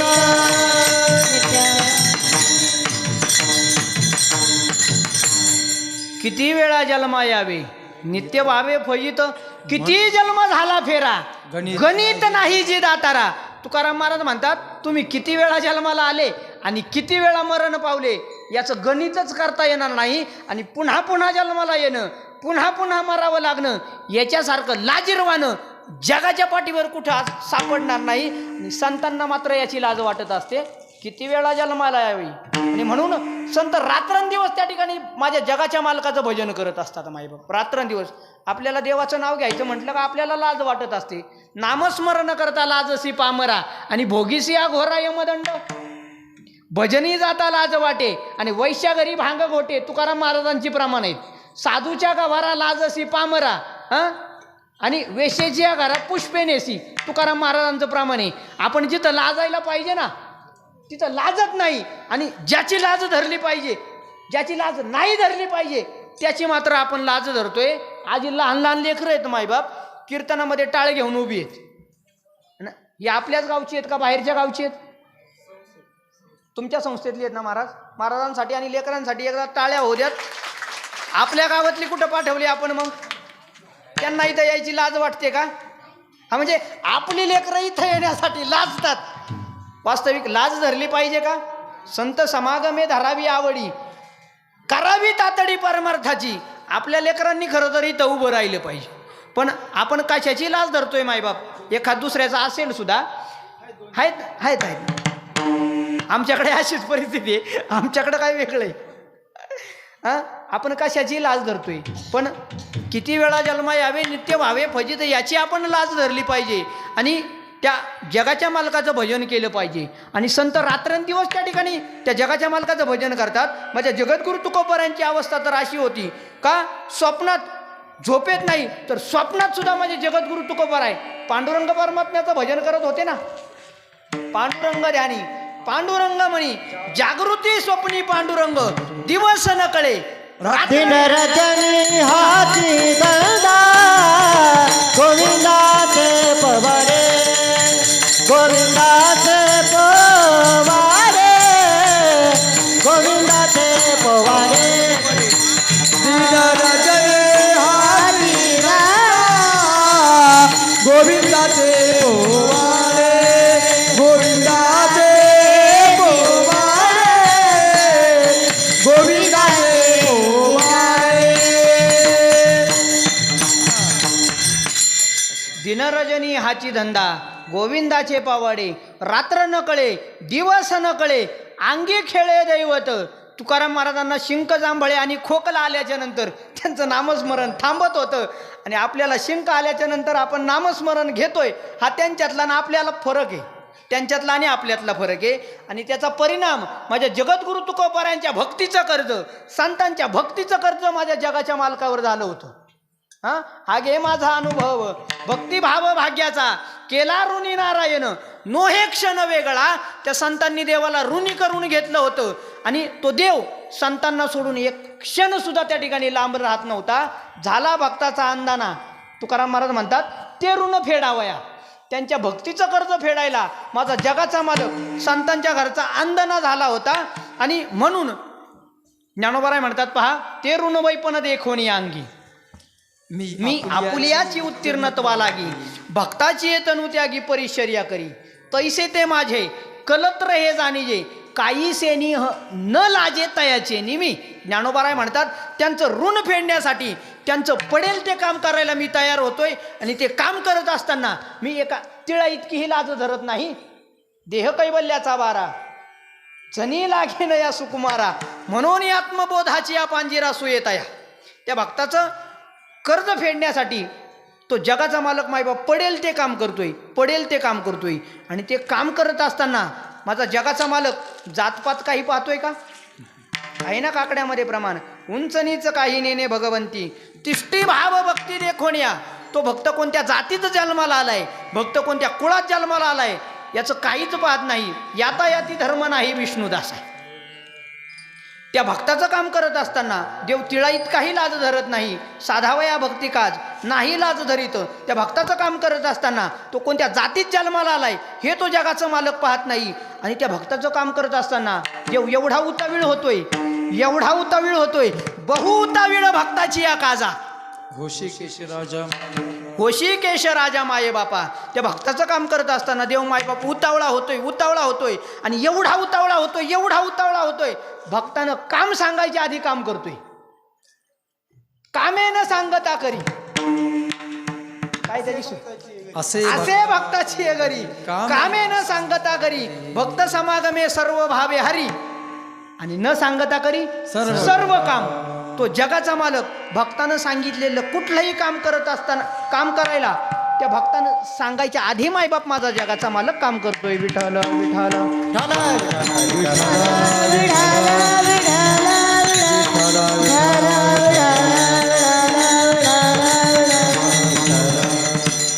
पाच 10 मिनिटं तुमचे घेतले तर चालतील ना. तसं मी पाकिटासाठी कीर्तन करणारा महाराज नाही. तुम्ही आता म्हटले ना थांबा माझी तयारी तुम्ही म्हटले काकडा करून घरी जा. आताशी पहिलंच चरण आपलं संपलंय किंवा संपायचं आहे अजून. म्हणजे 2 तास पहिल्या चरणाला 4 तास 4 चरणाला किती 8 तास. त्या हिशोबाने जर बसायची तयारी असेल एखादंच घडेल तुम्हाला मेन म्हणजे. हां 5-10 मिनटं थोडेसे 9-10 पर्यंत सेवा संपवण्याचा प्रयत्न करेल. जगन्नाथपुरी भारताच्या दक्षिणेला जगन्नाथपुरी तिथे एक महान भगवत भक्त होऊन गेला. त्या भक्ताचं नाव आहे लाखा कोलाटी. काय नाव आहे त्याचं? बंजारा समाजामध्ये किंवा आदिवासी समाजामध्ये जन्माला आलेले माझे लाखा कोलाटी. त्यांचं काम होतं का त्या भगवान जगन्नाथाच्या दरबारामध्ये त्या ठिकाणी ढोल वाजवायचा. आणि त्यांची जी पत्नी होती ना ती तारेवर चालण्याची कसरत करायची. तिचं नाव होतं ताराबाई किंबहुना कलावती तिचं नाव होतं. ताराबाई पहा, पंढरपूरला गेल्याच्या नंतर चंद्रभागेच्या वाळवंटामध्ये जर आपण पाहिलं ना की लहान लहान मुली त्या दोरीवरून चालण्याचं काम करतात आणि खाली एक माणूस ढोल वाजत असतो. त्या जातीमध्ये जन्माला आलेले माझे लाखा कोलाटी रात्रंदिवस त्या ठिकाणी ढोल वाजवायचा आणि त्यांची बायको ताराबाई त्या तारेवरून चालायची, कसरत करायची. त्यांचा खेळ एकदा का सुरू झाल्याच्या नंतर लाखा कोलाटी मायबाप त्या ठिकाणी ढोल वाजवायचे, त्यांची बायको त्या ठिकाणी दोरीवरून चालण्याचं काम करायची. आणि ते पाहायला त्या ठिकाणी माझ्या जगन्नाथाच्या दरबारामध्ये हजारोनी माणसं यायची. आणि ते पाहिल्याच्या नंतर कुणी 1 रुपया, कुणी 2 रुपये, असं कुणी 10 रुपये पैसे त्या ठिकाणी टाकत होते. आणि खेळ संपल्याच्या नंतर त्या ठिकाणी पैशाचा ढीग व्हायचा मायबाप, ढीग.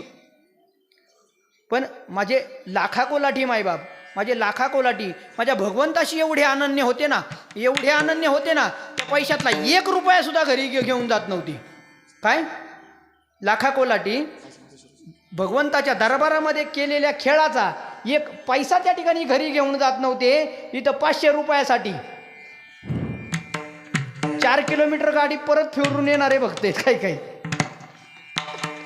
त्यांना भक्त नाही म्हणता येणार संतोष महाराज. का सांगू का कारण सांगू का? कारण खिसे आहेत ना आम्हाला.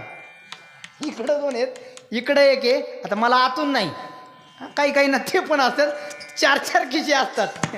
हां, म्हणून त्यांना भक्त नाही म्हणता येणार. पण माझे लाखा कोलाटी मायबाप खेळ करून जेवढे म्हणून पैसे जमा व्हायचे ना, ते पैसे माझ्या भगवान जगन्नाथाच्या दानपेटीमध्ये मायबाप देऊन टाकायचे आणि घरी जायचे. मग तुमच्या मनामध्ये प्रश्न पडेल का त्यांचे उपजीविकेचं साधन काय? तर भगवान जगन्नाथाच्या दरबारामध्ये जो म्हणून प्रसाद भेटायचा ना मायबाप, तो प्रसाद माझे लाखा कोलाटी आणि माझी ताराबाई खायची आणि त्यावर आपली उपजीविका करायची मायबाप.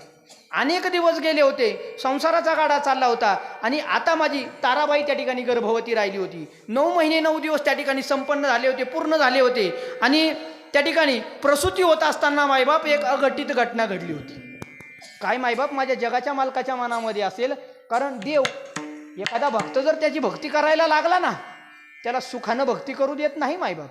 देव भक्ता लागी करून येते संसार, अंगे वारावार करून ठेवी मायबाप. त्या लाखा कोलाट्याच्या त्या जीवनामध्ये मायबाप असा प्रसंग आला होता ना, ज्यावेळेस त्याची पत्नी त्या ठिकाणी मायबाप प्रसूती होत होती ना, तिनं एका सुंदर मुलीला मायबाप जन्म दिला होता. पण कर्मधर्म संयोगानं ती ताराबाई मायबाप त्या ठिकाणी गतप्राण झाली होती.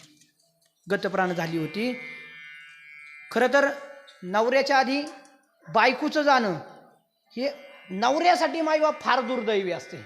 एक वेळ नवरा आधी गेला ना, तर एकाशाही करून खातात. आपल्याला काय स्वयंपाक करता येतोय का? हां, आपण बायको जर माहेरी गेली, हां, आपण चहाला साखर किती घालतोय, चहा पावडर किती घालतोय, आपल्यालाच माहीत नाही मायबाप. हां, पण आपल्याकडं अशी पद्धत आहे उलटी, का जर एखादी महिला नवऱ्याच्या आधी गेली ना, तिला गाजवीत नेतात. आता मला काय अजून कळलं नाही. खरं तर हा आहे वाचले घेऊन गेली असं म्हणतात, पण जिचा नवरा आधी जातो ना, तिच्यासारखी पतिव्रता जगाच्या पाठीवर मी तरी मानत नाही. कारण ती गेल्यावर नवऱ्याचे किती हाल होतात मायबाप, किती हाल होतात. आणि त्या हालाकीची परिस्थिती मायबाप माझ्या लाखा कोलाट्याच्या जीवनामध्ये त्या ठिकाणी निर्माण झाली. पण ढोल वाजवायचा मायबाप माझ्या लाखा कोलाट्यानं सोडलं नव्हतं. पाहता पाहता ती मुलगी त्या ठिकाणी मोठी होऊ लागली होती. 17-18 वर्षाची मुलगी त्या ठिकाणी झाली होती. तिचं नाव होतं चंद्रा. मायबाप एवढी सुंदर होती का तिच्या रूपाचं वर्णन त्या ठिकाणी करता येणार नाही. आपल्या बापाचा जो वंश परंपरागत खेळ आहे ना, तारेवर चालण्याची कसरत, ती चंद्रा अगदी लहानपणापासून मायबाप त्या ठिकाणी करत होती. माझे लाखा कोलाटी त्या ठिकाणी ढोल वाजवायचे आणि चंद्रा त्या ठिकाणी दोरीवर चालण्याचं काम करायची. जेवढा म्हणून पैसा गोळा होईल तो सगळा पैसा मायबाप त्या जगन्नाथाच्या त्या ठिकाणी दानपेटीमध्ये टाकायचा आणि जो म्हणून अन्नप्रसाद मिळेल ना, त्याच्यावर उपजीविका करायची. असं माझ्या लाखा कोलाट्याचं मायबाप जीवन. पण एक दिवस कर्मधर्म संयोगानं असा झाला की तिने 18 वर्षामध्ये, वयाच्या 18व्या वर्षामध्ये पदार्पण करत असताना त्या नगरीचा एक राजकुमार त्या ठिकाणी त्यांचा खेळ पाहायला आला. आणि खेळ पाहिल्याच्या नंतर त्याला मायबाप ती चंद्रा एवढी आवडली का पाहता क्षणी त्याला त्या ठिकाणी तिच्यावर प्रेम जडलं. आणि त्यानं त्या ठिकाणी तिला बाजूला घेऊन सांगितलं की मला तुला त्या ठिकाणी तुझ्याशी लग्न करायचं. चंद्रानं सांगितलं, मी एका कुलवान घराण्यातली मुलगी आहे, मी माझ्या बापाला विचारल्याशिवाय त्या ठिकाणी पाऊल उचलणार नाही. म्हणून रात्री तिने त्या ठिकाणी बापाला विचारलं की आज खेळ पाहायला त्या ठिकाणी राजकुमार आला होता आणि त्यानं मला त्या ठिकाणी लग्नाची मागणी घातली. पण बापानं तिला त्या ठिकाणी नकार दिला. कारण तुला आयुष्य जे मिळालं आहे ना ते भगवान जगन्नाथाची सेवा करण्याकरता आयुष्य दिलेलं आहे. आणि तू जर संसाराच्या मार्गाने जाणार असेल ना तर त्यामध्ये तुला नक्कीच दुःख भोगायला भेटणार आहे. कारण जोपर्यंत तुझं रूप आहे ना तोपर्यंत राजा तुझ्यावर प्रेम करणार आहे. आणि एकदा का रूप संपलं हां मग. आणि रूप किती दिवसाचं आहे बरं महाराज? किती दिवसाचं रूप आहे? क्षणाला रूप कमी होतंय. आता या गादीवर म्हणायचं नाही पण थोडी माफी मागून सांगेल. माझ्या लहानपणी एक गाणं गाजलेलं होतं, गोरे रंग पे ना इतना गुमान कर, गोरा रंग तो 2 दिन में ढल जाएगा. हां मी तेवढ्या करता टाळे नाही वाजून दिले, पकवादही नाही वाजून दिले. काही बहादर असतात महाराज. आता ते त्यांचं तुमचं रूप आहे ना माईबाप क्षणाला त्या ठिकाणी कमी होतंय. ज्ञानोबारांची ओवी सुद्धा आहे. आता एवढ्या गडबडीत मला आठवायची नाही. आपण कशाला वाढदिवस साजरे करायचे आणि कशाला काय करायचं. वा छान. माझी पाठ नाही आहे पण मी वाचलेली आहे म्हणून सांगतोय. काय वा वा वा महाराज धन्यवाद. त्या बापानं त्या ठिकाणी तिला समजून सांगितलं होतं का जोपर्यंत तुझं रूप आहे ना तोपर्यंत त्या राजाचं तुझ्यावर प्रेम आहे. मायबाप त्या मुलीने 2-3 दिवस त्या ठिकाणी विचार केला आणि सरते शेवटी 3ऱ्या दिवशी ती मुलगी बापाचा विचार न घेता त्या राजाबरोबर मायबाप त्या ठिकाणी निघून गेली. खरं तर लेक म्हणजे मायबाप. बापाचा जीव की प्राण असतो. नव्हे बापाचा प्राणच लेक असते. बाप उभे आयुष्यामध्ये कधी रडत नाही मायबाप. उभे आयुष्यात कधी रडत नाही. पण ती आपली लेक सासरी जात असताना मायबाप धाई मोकलून मायबाप माझा बाप रडतोय. आता मला गाणी नाही म्हणायची नाही तर मला पण गाणी येतात. बाप साठवी तो अश्रू वाट पाहे त्या क्षणाची. हां आणि त्या क्षणी मायबाप माझा तो बाप ढसा रडतोय मायबाप. मुलीनं असं वागलं पाहिजे का 4 चौघामध्ये आपल्या बापाची मान त्या ठिकाणी खाली गेली नाही पाहिजे. आजकालची परिस्थिती अशी आहे ना मुली आपल्या पद्धतीने नवरदेव शोधतात. आणि हे आईबापाला कधी कळतं माहिती आहे का? पोलीस स्टेशनवरून फोन गेल्याच्या नंतर. आईबाप आपल्या लेकरांवर किमान तेवढे संस्कार करा. बाबा मी तर असं सांगेल एक वेळ तुमच्या मुलांना शिकवू नका, पदवीधर करू नका, पण त्यांना संस्कार द्या. काय द्या? संस्कार द्या. महिला मंडळ इथं बसलेल्या कोणाला वाटतं बरं की तुमच्या भाऊजाईनं तुमच्या आईबापांना सांभाळलं पाहिजे? हात वर करा बरं. कोणाला वाटतं की तुमच्या भाऊजाईनं तुमच्या आईबापांना प्रत्येकीला वाटतंय का नाही? बरं आता इथं बसलेल्यापैकी मला सांगा तुमच्या सासू सासऱ्यांना सांभाळणारे किती जण आहेत? म्हणजे वा 4-2च हात त्या ठिकाणी वरती होता ते. म्हणजे आपल्या भाऊजाईने आपल्या आईबापाला सांभाळलं पाहिजे आणि आपल्या नवऱ्याचे आईबाप काय आपण रस्त्यावर पाठवायचे का मायबाप? हां म्हणून आपल्या मुलांवर त्या ठिकाणी थोडेफार संस्कार केले पाहिजेत मायबाप. ती चंद्रा मायबाप त्या ठिकाणी निघून गेली होती आणि माझ्या लाखा कोल्हाट्याचं मायबाप आईन त्या ठिकाणी वृद्धापकाळ त्या ठिकाणी सुरू झाला होता. आता जो ढोल वाजवायचा जो खेळ होता ना तो खेळ त्या ठिकाणी बंद झाला होता. कारण ढोल वाजवायचा का? दोरीवर चालायला कुणी नको का? म्हणून माझ्या लाखा कोल्हाट्यानं मायबाप तो ढोल आपल्या घरामध्ये एका खुटीला त्या ठिकाणी अडकवून ठेवला होता. आणि लाखा कोल्हाटी आपल्या घरामध्ये दरवाजा बंद करून मायबाप त्या ठिकाणी रात्रंदिवस माझ्या पांडुरंग परमात्म्याचं भजन करत होता. ती मुलगी त्या ठिकाणी निघून गेली होती आणि तिकडे गेल्याच्या नंतर सत्ता संपत्ती आणि ऐश्वर्य त्या ठिकाणी उद्मत्त झाली होती. आणि तिला त्या ठिकाणी बापाची आठवण आल्याच्या नंतर तिनं बापाला नजराना पाठवला होता. हिरे माणिक मोती त्या ठिकाणी आपल्या बापाच्या घरी पाठवले होती. आणि सेवक ज्यावेळेस त्या बापाच्या घरी घेऊन गेल्याच्या नंतर त्या बापानं तो नजराना त्या ठिकाणी पाठवला होता. काय मी माझ्या लेकीच्या भाडीवर जागायचं का? त्याला एक प्रमाणे बाबा आता मला थोडंसं आठवत नाही. त्या लाखा कोल्हाट्याच्या जीवनचरित्रामध्ये काय खाऊ लेकीची भाड असं काहीतरी त्याला प्रमाणे आता घाईमध्ये तेवढं आठवणार नाही. त्यानं तो नजराना त्या ठिकाणी पाठवला होता. माझ्या जगन्नाथाची सेवा घडत नव्हती म्हणून खायचं सुद्धा त्या ठिकाणी त्याने टाळलं होतं. आणि एक दिवस माझ्या जगाच्या मालकाला मायबाप त्या ठिकाणी दया आली होती आणि ब्राह्मणाचं रूप घेऊन माझा जगाचा मालक लाखा कोल्हाट्याच्या घरी अन्नाचा प्रसाद घेऊन त्या ठिकाणी आला होता. आणि त्या ब्राह्मणाला माझ्या लाखा कोल्हाट्यानं सांगितलं होतं जोपर्यंत मी सेवा करणार नाही ना तोपर्यंत मी अन्नाचा कण त्या ठिकाणी सेवन करणार नाही. तो ब्राह्मण त्या ठिकाणी निघून गेला होता मायबाप. तो साक्षातच जगाचा मालक होता. तो जगाचा मालक आपल्या घरी गेला आणि लक्ष्मीला सांगितलं, लक्ष्मी आता रुक्मिणी तुला आता माझ्याबरोबर यावं लागणार आहे. तुला काय करावं लागणार आहे?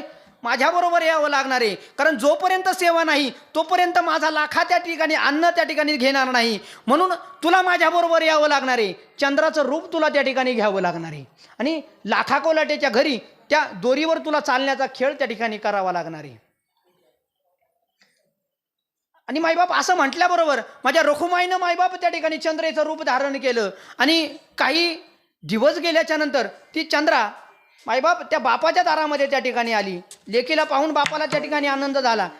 लेकीनं कितीही त्या ठिकाणी कितीही दोषी जरी असली ना, बापाचं हृदय मायबाप ते हृदय त्या ठिकाणी कळवळा निर्माण झाला होता. त्या लेकीला ती लेक नव्हती मायबाप, साक्षात जगाची मालकीण होती. तिनं त्या ठिकाणी बापाची माफी मागितली होती. आणि दुसऱ्या दिवसापासून माझ्या लाखा कोलाट्याचा त्या ठिकाणी सेवा चालू झाली होती. पुन्हा माझा लाखा कोलाटी त्या ठिकाणी ढोल वाजवायचा आणि ती चंद्रा त्या ठिकाणी दोरीवर चालण्याचं काम करत होती. 4-2 दिवस गेल्याच्या नंतर माझा साक्षात विटेवरचा मालक त्यानं त्या ठिकाणी रूप बदललं आणि कान्होबा म्हणून त्या ठिकाणी लाखा कोलाट्याच्या घरी आला. आणि काही काम मिळेल का म्हणून लाखा कोलाट्याला त्या ठिकाणी विचारायला सुरुवात केली. त्यावेळी लाखा कोलाट्यानं सांगितलं, माझ्या घरी एकच काम आहे. काय?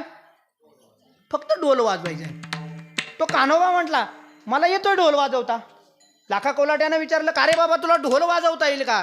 त्या कान्होबानं सांगितलं की मला ढोल चांगल्या प्रकारे वाजवता येतोय. मी आत्तापर्यंत रावणाचा ढोल वाजवलाय, मी कंसाचा ढोल वाजवलाय, मी कुंभकर्णाचा ढोल वाजवलाय.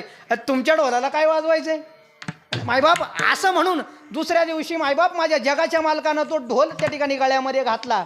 त्याला एक प्रमाणे ना, लाखा कोलाट्याचा ढोल विटी मीराबाईसाठी प्याला तो विषाचा आणि लाखा कोलाट्याचा ढोल पिटी. मायबाप दुसऱ्या दिवसापासून माझा जगाचा मालक त्या ठिकाणी ढोल वाजवू लागला होता आणि माझी जगाची मालकीण त्या दोरीवर चालू लागली होती. आणि जेवढा म्हणून पैसा जमत होता ना, तो सगळा जगन्नाथ भगवंताच्या दानपेटीमध्ये टाकत होते. आणि अन्नदान जेवढा प्रसाद म्हणून भेटत होता ना, त्यावर माझा जगाचा मालक, जगाची मालकीण आणि माझा लाखा कोलाटी मायबाप आपली उपजीविका करत होती.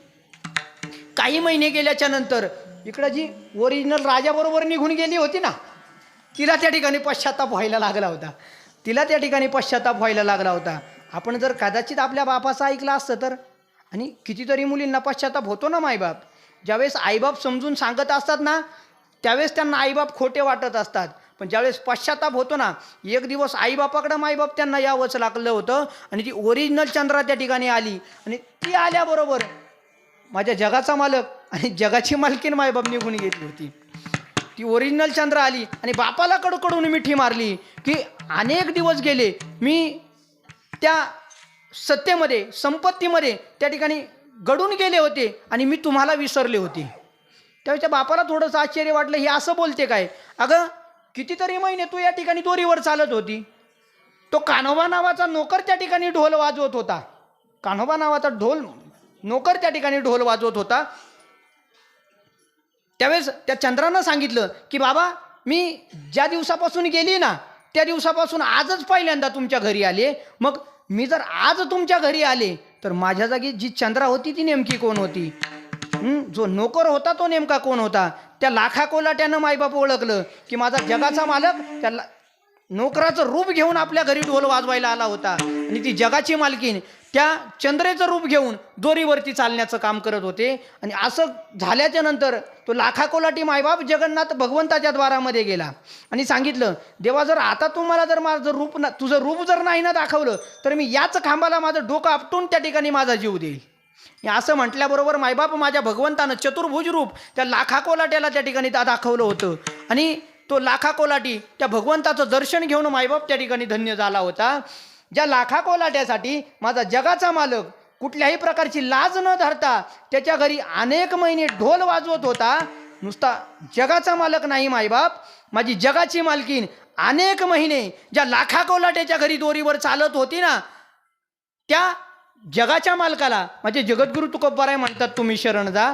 एवढा मोठा जगाचा मालक होता मायबाप, पण तिला इतकी लाज न धरता माझ्या लाखा कोलाट्याच्या घरी तो मायबाप माझ्या ढोल वाजवण्याचं काम करत होता. आणि असा जो मालक, असा जो जगाचा मालक भक्ताचं काम करत असताना लाजत नाही ना, अशाला आपण शरण गेलं पाहिजे. आपण त्याला शरण जात असताना फक्त त्याचं नामस्मरण केलं पाहिजे. आणि त्याचं नामस्मरण कसं करायचं एकदा फक्त विठोबा रखुमाईचं भजन घेऊ. विठोबा रखुमाई विठोबा रखुमाई, विठोबा रखुमाई विठोबा रखुमाई, विठोबा विठोबा रखुमाई रखुमाई, विठोबा विठोबा रखुमाई, रखुमाई विठोबा रखुमाई जय विठोबा रखुमाई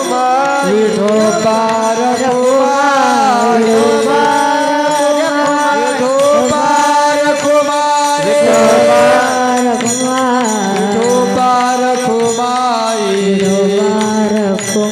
विठोबा रखुमाई, विठोबा रखुमाई, विठोबा रखुमाई, विठोबा रखुमाई, विठोबा रखुमाई, विठोबा रखुमाई, विठोबा रखुमाई, विठोबा रखुमाई, विठोबा रखुमाई, विठोबा रखुमाई, विठोबा रखुमाई,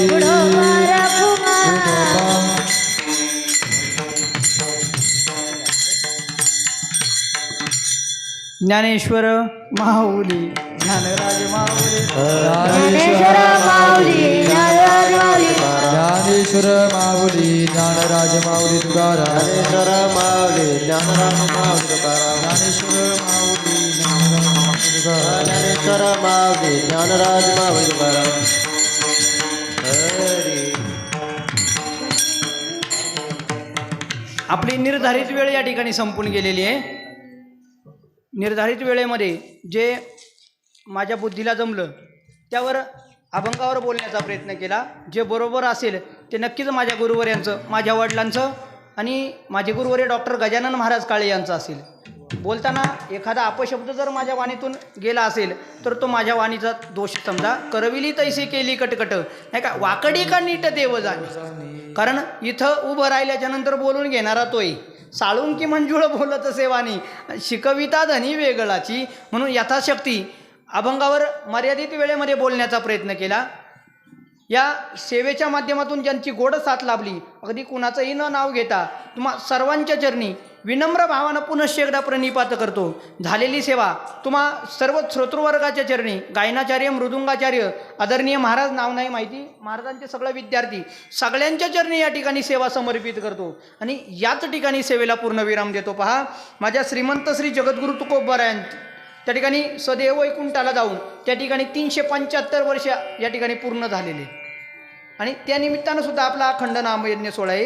पुढच्या महिन्यामध्ये आपल्या ओतूरला मोठा अखंड नामयज्ञ सोहळा त्या ठिकाणी संपन्न होणार आहे. पहा, एकदा फक्त सगळ्यांनी हात वरती करून माझ्या श्रीमंत श्री जगद्गुरु तुकोबरायांचं भजन करू आणि 2 मिनिटांमध्ये सेवा संपवण्यात तुकाराम तुकाराम तुकाराम